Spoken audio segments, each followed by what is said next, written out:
It's an absolute pleasure to be in Crystal Palace Park today. It's a gorgeous day, which makes a change. Last time Jenny and I were here, it was monsoon weather. It was literally pissing it down. Welcome to London's best parks.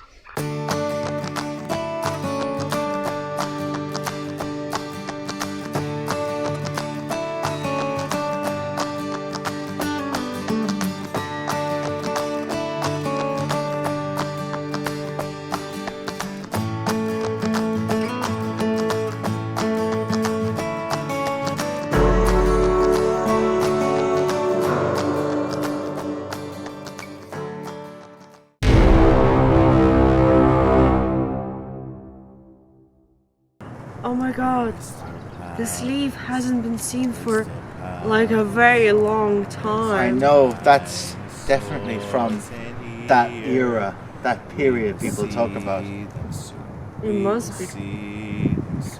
All the dinosaurs in here.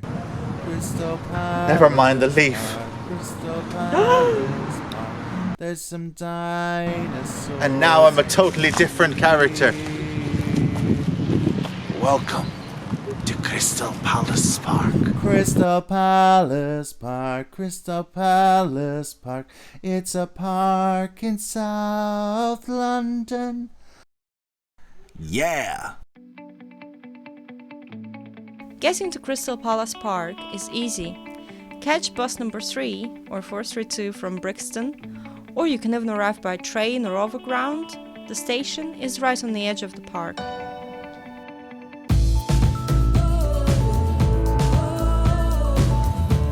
Hello there, and we are in Paris of South London, Crystal Palace. Now, let me tell you a little bit about it. It was built for the 1851 Great Exhibition, which brought all the great minds of the day together. Some people who attended it were Charles Dickens, Charles Darwin, Charlotte Bronte, Karl Marx. Now, after that finished, they decided that they wanted to move the actual building, the Crystal Palace, from Hyde Park all the way here, piece by piece, brick by brick. It was opened in 1854 by Queen Victoria, who was said to be, for the first time in her life, amused.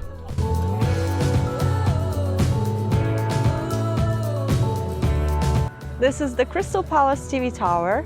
It's very iconic, and at the time when it was built, it was the tallest structure in London.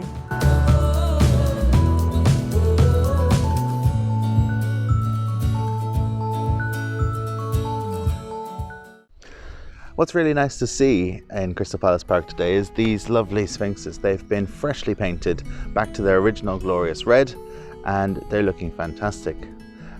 In preparation for today, one of our viewers, a cousin of mine, Frances, who is also the daughter of leading Egyptologist Barry Kemp, wrote to me to tell me that the hieroglyphic writing you can see along it is actually genuine. It makes sense. It's copied from one of the sphinxes in the Louvre, and it's not what some people would describe as artistic gobbledygook.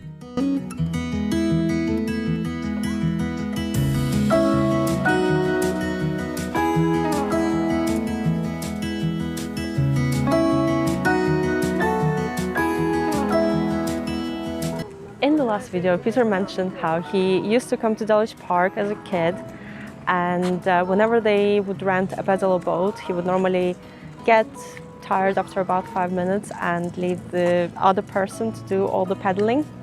Well, I can confirm that he hasn't in fact outgrown that stage, and 3 years ago, when we came here together, he did the exact same thing to me, and he left me to pedal. Let me interrupt there, sorry. Okay, true fact number 1, yeah, I got bored and refused to pedal. True fact number 2, we crashed into the banks of the ponds on numerous occasions. I forgot what my train of thought was. It's that time of the week again, folks. It's time for human interaction, oh yeah. What's it like to skate around this park? This park's pretty perfect for it because the floor is it's really smooth. I've been to other parks and it's like more tarmac that you'd have on a road, and it's a little bit rougher and you have to like push harder. But this one particularly is really smooth. and a good size, and nice people come along, so you end up like dancing and learning some moves from them. Yeah, it's just a good vibe. Yeah, it's a good variety of, in the park. There's quite a lot going on. You've got the duck ponds, with the boats, and the dinosaurs from the 1800s that are quite a nice touch. You've got every Sunday there's a nice sort of farmers food market, which is lovely. You've got the sort of big athletic stadium, the ponds. I think there's quite a lot going on around the park, which is quite nice, quite a good variety. If you fancy a day out with the family or something.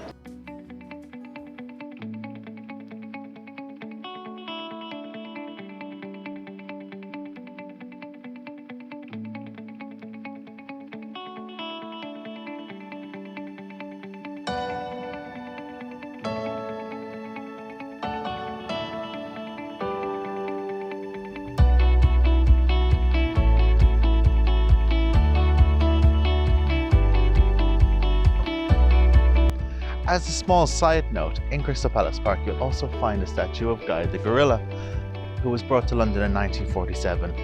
He became an instant celebrity. He was famed for his very gentle personality. In fact, when little birds used to fly into his cage at London Zoo, he used to pick them up to examine them.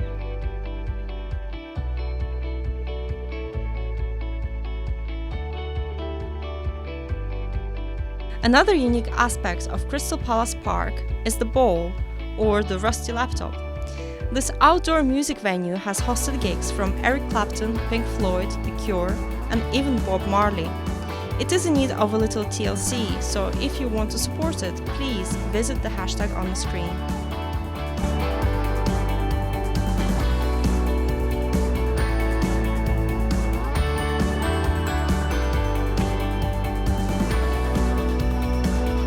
This is a beautiful park, but what it really needs is some dinosaurs. Well, Jenny, funny you should mention that. Just on the other side of the lake behind us, there are the Crystal Palace Dinosaurs. No way. And in fact, that's where we're heading now. We're going to go and meet Sarah, who does all the social media for the dinosaurs. She does their Twitter and their Facebook. And yeah, we're going to learn a little bit more about the dinosaurs. And yeah, should be great. Okay, the artist Benjamin Waterhouse Hawkins set out the islands in chronological order. So here we can see amphibious creatures at the very oldest end of the islands. And then we come through to marine reptiles. Over there you can see the dinosaurs. After that there's a big extinction period, and then the mammals are depicted further on. Now what the artist did was put gaps in between each of the islands, and what that represented was gaps in the knowledge. So this is where we hadn't found any creatures, we hadn't found any bones, or it was an extinction event.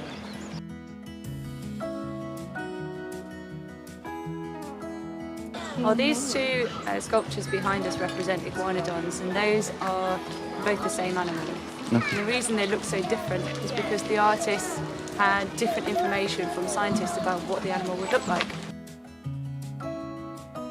So here we have encapsulated an argument in science from 1853, represented in two massive sculptures.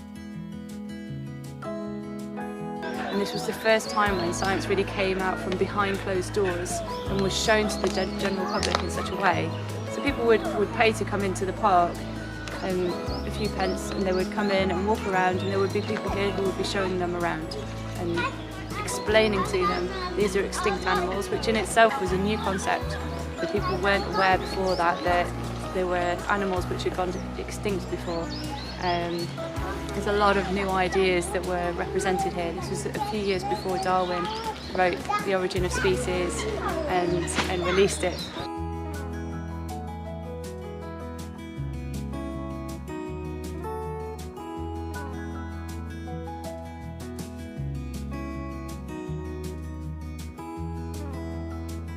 We've had a lot of fun exploring Crystal Palace Park today, haven't we, Jen? Yes, it has been amazing. Talking of amazing, behind us is the maze. You stole my joke. Normally this is closed due to the ongoing situation at the moment, but we have been granted permission to go inside and explore by the Friends of Crystal Palace Park. So thank you guys for allowing us to sneak in. So shall we go? In fact, actually what they said was get lost, which I'm assuming means yeah, you can do it. It is a maze after all. We're gonna have a race to see who can get to the middle first. Jenny is going to be recording on her own camera. I'm going to be recording on this monstrosity, and yeah, we're going to see who gets there first. Right, so it's about a minute in now. I'm still just following a path. Aha! And now I've got a first choice to make.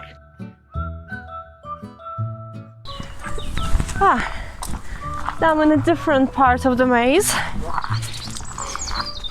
So I haven't been here before. That's a good sign.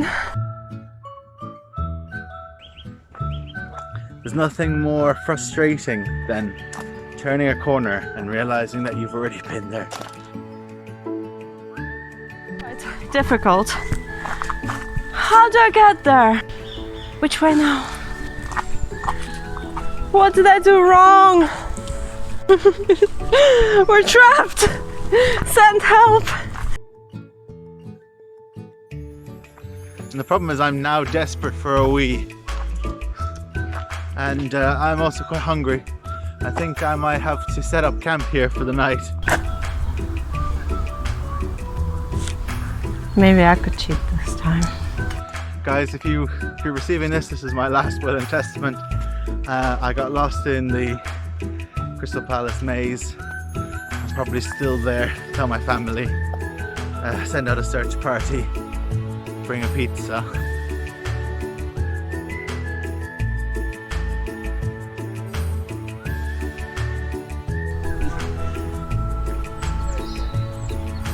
Looking awfully happy with yourself. But it was good fun, and kudos to whoever made this maze. I can only imagine whoever made this maze was the same guy who does the traps in the movie Saw.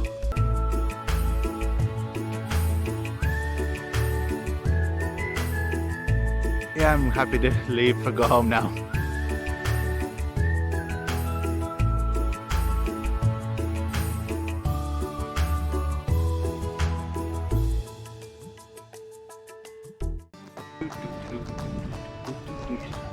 Okay guys, we're wrapping up now at Crystal Palace for the day. It was a lovely sunny day, very rare for London.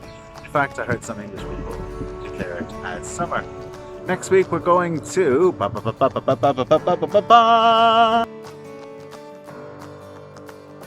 you next time. We are Tanuki Twist. Bye. One last thing, even the dinosaurs are wearing masks. That is all.